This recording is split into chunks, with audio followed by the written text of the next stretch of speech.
अमन नाम का एक बच्चा था जो रोज स्कूल जाता था, लेकिन उसका मन पढ़ाई में बिल्कुल नहीं लगता था। वह क्लास में बैठता तो जरूर था, पर उसका ध्यान हमेशा खिड़की के बाहर ही रहता। कभी वह उड़ते हुए पक्षियों को देखता, कभी मैदान में खेलते बच्चों को, और कभी अपने ही ख्यालों में खो जाता।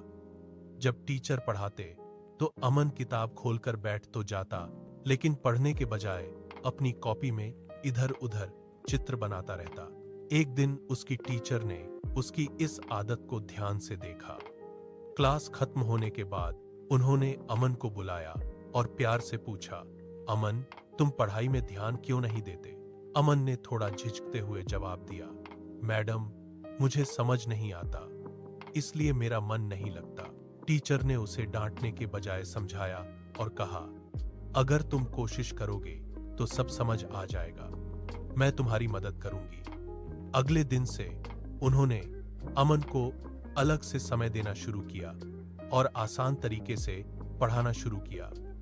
वे हर विषय को छोटे छोटे भागों में समझाती और उदाहरण देकर उसे स्पष्ट करती।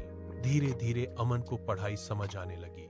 अब वह क्लास में ध्यान से सुनने लगा, सवाल पूछने लगा और अपना काम समय पर पूरा करने लगा। उसका आत्मविश्वास भी बढ़ गया और उसके अंक बेहतर आने लगे।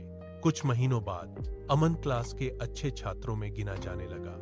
उसे समझ आ गया कि मेहनत और सही मार्गदर्शन से हर मुश्किल काम आसान हो सकता है।